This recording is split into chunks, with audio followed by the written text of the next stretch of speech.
U.S. soccer is gross and disgusting, and they need to know it. So when you see a U.S. soccer official, if you see a Greg Berhalter or his brother Jay, if you see anyone of U.S. soccer, tell them they are gross and disgusting and they're part of the problem.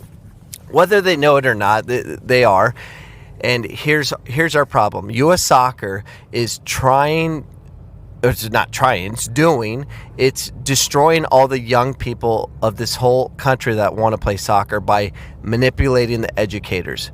They're basically taking a program and they keep creating new educational programs that do not work. They're failed. They're completely failed, because what happens is they put such a strong emphasis on a coach with a license and director of coaching license and all these different educational programs, which sounds great at the heart of it. It's not. You can't. When you take the people and control their ability to do things because you think you need to run a session like this, and it's a problem. I have my goalkeeping 1 and 2 license. I have my E, my D, my C. I have my youth module 1 and 2. And it doesn't end. And I learned very, very little in these courses. It didn't structure my way I wanted to run sessions, because the way I run sessions is completely contrary to U.S. soccer, because U.S. soccer is changed over time. They keep changing it because they're wrong. They're trying to tell you this is the way we need to do it throughout the whole country. How can you say that? We're a country that is diverse and unique. It's different in every area of this country. Arizona is different than Wyoming and Colorado. Phoenix is different than New York City. It's different. There's different people. There are different areas inside Phoenix. You have different areas. You have the Hispanic groups that play. You have the African leagues. We have the Croatians and Serbians. We have so many different cultures mixed in. And you're going to say, oh, you know what? You have to run a session like this. Let me tell you about U.S. soccer and their sessions. So I ran the Pond Valley Soccer League, and I was director of coaching, and hired some coaches. And I had a coach, I won't say his name, but he's the director of Arizona. He did all the teaching, education for AYSA at the time. And he became a coach of one of our teams. A smart man, engineer, very specific, but he did exactly the way things were told to him. He literally had a plan for the year, according to U.S. Soccer. He's an engineer. He basically took whatever the book told him to do, and he put it in how U.S. Soccer wants us to behave. So he took it, and he literally had, the Tuesday, Thursday practice. On Tuesday they would work on inside touches would be the focus, and it would have a build up. And then I'm just paraphrasing what I remember, but it was like he worked on first touch on one day, and then on the second practice they work on building from the back, and then on the third day they would work on their technique would be one-on-one, or they do one-on-one defending, and then one-on-one attacking, and he broke it up. They had like 20 different things they had to work on, and by the time they get back to the first thing they were as the focus they were going to work on, it was like 4 months later. He did what the book said. And I took my D license from him too, way back in the day, and I just wanted to shoot myself. It was so flippin' long and boring. I'm like, this is the worst thing ever. It was, because U.S. Soccer designed it and an engineer implemented it. There's no thinking out of the box. There's no creativity or anything like that. And there's nothing wrong with that as the teacher being told how to teach. But that's what we got throughout this country. We got a bunch of cookie cutter coaches that U.S. Soccer wants you to behave in a certain way. And then the coaches like see some cool drill and stuff, and it matches up with the whole build up of development. We do this in our warm up, and we have this build up with this small progression to the full. And okay, I don't do that.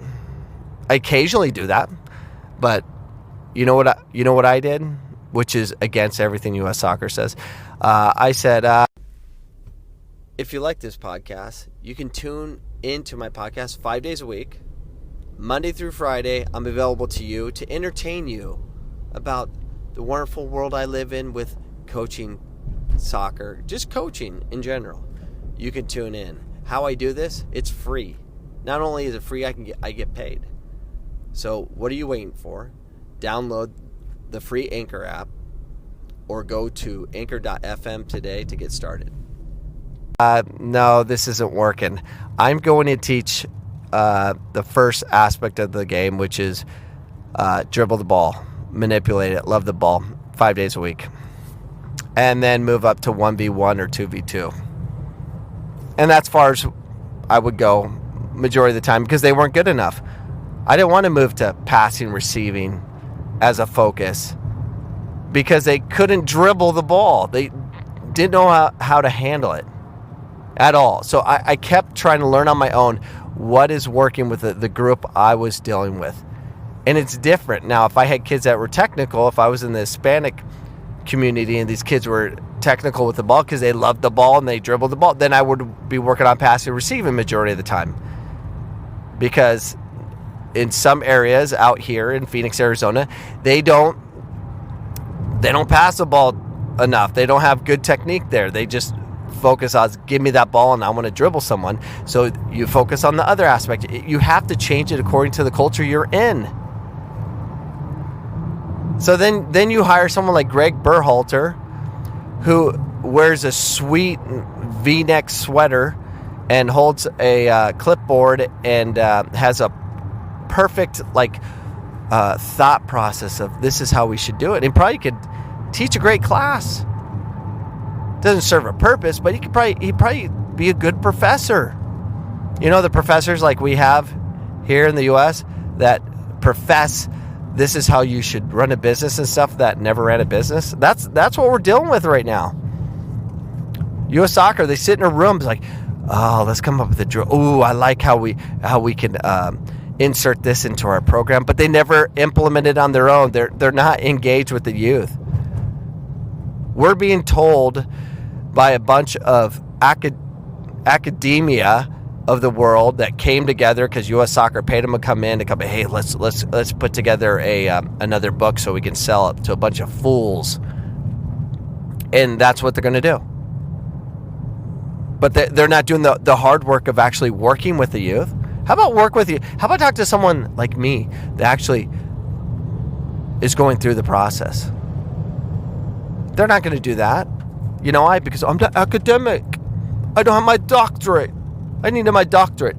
This is a foolish game we're playing.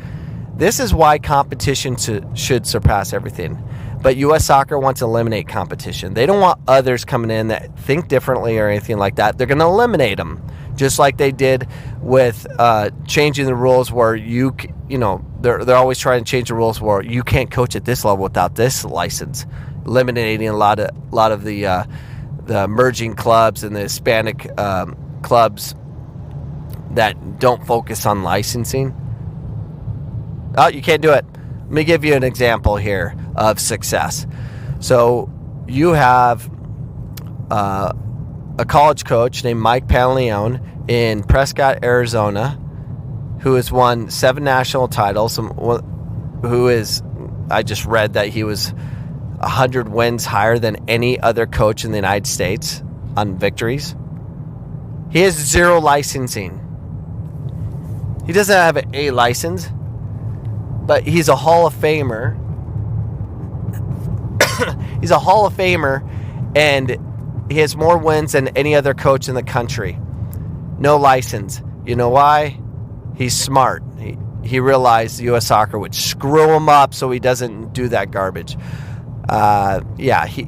He's successful. You know who else is successful? Ricky Shantz, the head coach of the Phoenix Rising. Holds a record for the most consecutive wins in USL history. Won the USL, and they're heading to the playoffs to win the championship in the playoff series. He won the regular season title. He's doing amazing things. What license does he have? Doesn't. A lot of people gave him flack too. Like, oh, he doesn't have a license. He's winning. If he gets a license and starts working on that, I think he's working on it now because everyone's getting pressure to do so. And if he actually uses the educational model that U.S. Soccer gives him, he'll fail, he'll lose. I credit all my losses in college, youth, all that. All my losing is because of the indoctrination of all the licensing I've taken. My Y1, Y2, EDC, goalkeeper licensing, all that is attributed to my failure. That's what attributed to my failure in coaching. The ignorance of all that. I'd rather hire someone with experience. I'll hire someone that wins. Are you telling me you want Ricky Shantz as your head coach for your professional club at the USL level or whatever? No, can't have him. He's a winner, but he doesn't have the licensing. You know, would you not hire Mike Pantaleone, as your head coach for your junior college or any level? Would you not take a chance on him? He's only won 7 national titles. He only has 100 more wins than any other coach in the history of junior college. Oh, the whole country on the men's side. He has 600 plus wins. Don't take a chance on him. He's a winner. He don't have a license. You're not good enough. You see the problem? U.S. Soccer is basically bad government.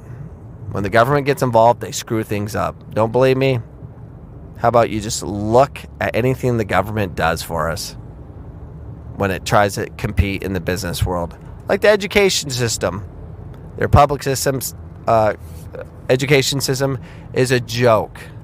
It's a travesty. You can't just say, that's the only way. There's other ways to do things. That's why competition matters. So this is Coach Cameron and his horrible rant. Whether you agree with me, disagree, it doesn't matter. It really doesn't. Because I'm right, you're wrong. U.S. Soccer is bad. Competition is good. Have everyone compete, and whoever wins, let's start copying what they do. That's how success can be created right there. All right. I'm out. See you tomorrow. Goodbye.